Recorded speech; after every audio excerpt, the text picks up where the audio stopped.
So today is April 30th. It is Tuesday, and I only have 2 days left of my freshman year in college. Um, this is pretty crazy to me. I was so scared that I would come to college and the classes would be like way too hard and I wouldn't be able to do it.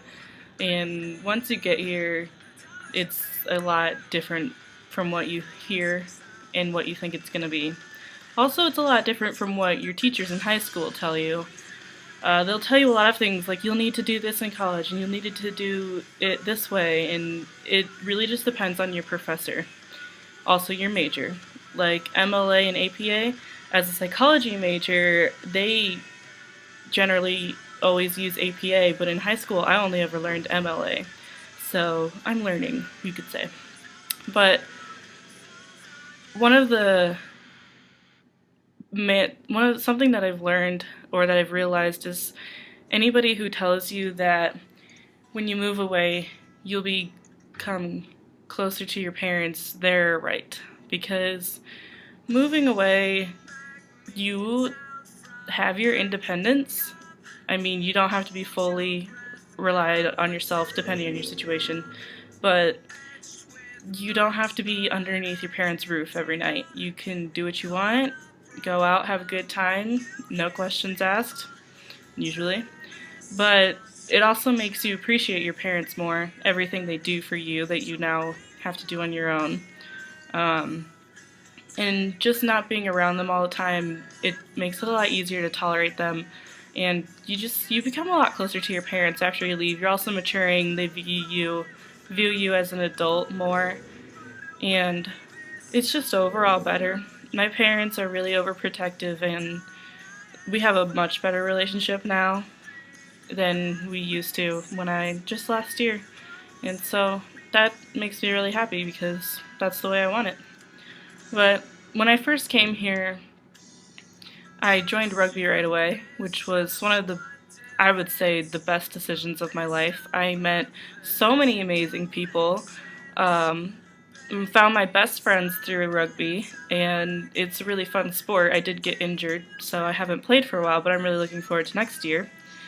Um, and then another thing about your freshman year is that you're really going to learn what works for you and what doesn't work for you. So like you're not in class from 7 in the morning to 3 o'clock in the afternoon, and you have to learn how to manage your time. And everyone tells you that, but you generally don't listen to people, and you have to figure it out yourself. So, like, when you have all that extra time, to you it may seem like you have extra time, but really you should be doing your homework and studying, and not leaving everything to last minute like people in college generally do. And this is something that everyone every year does it. It's not just freshmen. So some people learn and some people don't, but it's definitely something important is to manage your time well because that'll help you in the rest of your life too. You will also miss your friends from home a lot, and they're the people who are your age, who are all over the country in colleges, and some of them are still at home, and then you have the kids that you left back in high school who are younger than you. And it gets really tough to keep in contact with everyone. Whether or not you have a few friends or a lot of friends, it's hard. I don't know why it is so hard, but it is.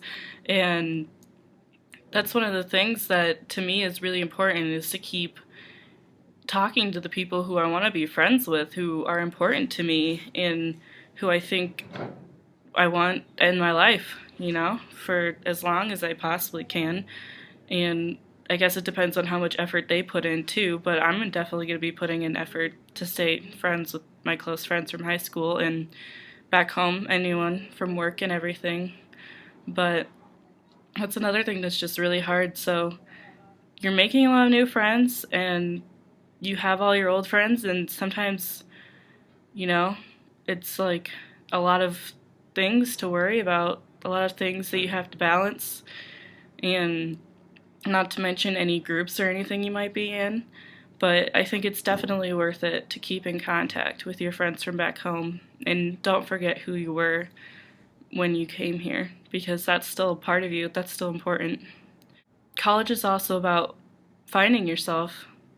I mean, you get to basically recreate yourself. If you go to a college where many people, like the majority of the people, don't know you, you can be whoever you want to be, and that can be amazing for people who didn't really have a great time in high school, or maybe they did and they just don't want to be that. I don't know, they want to do something different.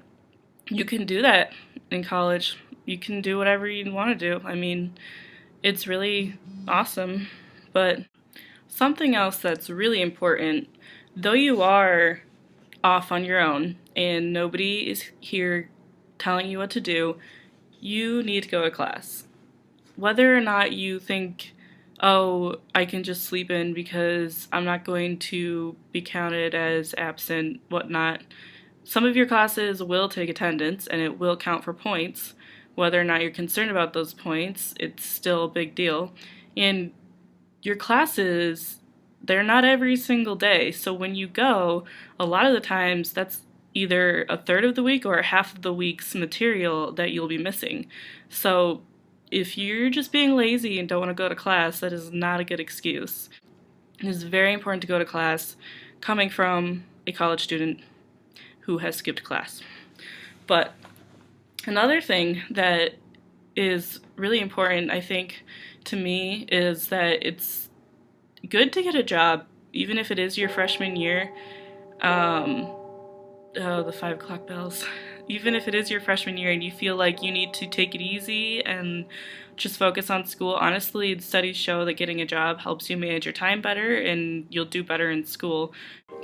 So this doesn't apply to everyone, but I think it would cover the vast majority of examples. But if you are coming to college single, don't be in any rush to find a boyfriend or girlfriend, because it is something that happens a lot is when people get here and there's a lot of new people, they'll find a boyfriend or girlfriend, but they'll exclude themselves to that person and they won't make friends.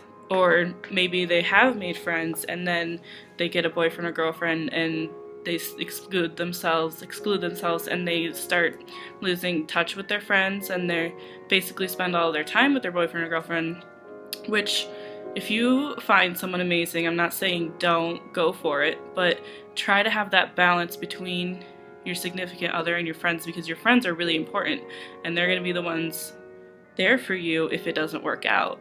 And so don't be one of those people who comes straight to college, gets into this really serious relationship and doesn't make any other connections, because you always need friends. Whether or not it's just one really good friend or just a few really good friends, anything, you really need your friends. So don't exclude yourself just to the one person. You do not need as many clothes as you think you need. I love clothes. I have so many clothes, and I went to Catholic school for 13 years, so I always had to wear a uniform. And I was like, oh yay, college, now I get to wear whatever I want every single day. And I brought like all of my clothes. And you think you're going to get up and get dressed and look nice every day, but you're not. You're just not. You are going to put on sweatpants and a t-shirt or jeans and a t-shirt. You're not going to try every single day. Sometimes you'll wear your pajamas. I've never worn my pajamas, but I see people wearing pajamas. And that's just a matter of fact. You're not going to need every single item of clothing. And a lot of times it's better to take it by season, so you don't have everything here at once, because you don't have all of the room in the world. And you're sharing it as well. So that is one thing that I definitely learned. Do not bring your entire wardrobe to college. So we all regret those times back in kindergarten where we refused to nap. Well, in college you do have the opportunity to nap between class, and there's a fine line between taking a healthy nap and sleeping way too much. Everybody needs a good sleep schedule just to be healthy, and that is something that is never going to happen for the majority of people because life is crazy and you don't always get to sleep when you need to. So you should try to go to bed around the same time every night and wake up the same time every morning, which generally isn't hard because you have class, and unless you don't have morning classes and you sleep in all the time. But setting a good sleep schedule definitely helps, and getting enough sleep is really important to excel in college. If you're not getting enough sleep, your performance is going to go down greatly. And if you're staying up doing nothing and you're just doing it because you can, it's really not important. And then you're really tired and you have to nap the next day, and since you napped you don't fall asleep at night. That is the position I am in right now because I have a terrible sleep schedule, but I usually do. But anyway, sleep schedules are important. They are very hard to get set. There's definitely a transition period, but your brain remembers up to 2 weeks of lost sleep. So if you think that you're going to stay up every night and only get 6 hours of sleep during the week and then sleep in on the weekend and you'll be okay, that's not going to happen. You need 2 weeks of good sleep before you are not sleep deprived anymore. So naps are great. Naps are actually good for you, but in the right way, not over napping, I guess you could say. You can do your own research, but sleep schedules are good, and don't overdo it on the napping just because you can. So I feel like that video was really boring, but until I get advice, I'm just gonna ramble about random things that I think are helpful. So thanks for watching this today, and have any questions, go ahead and email me and I'll answer them best as I can.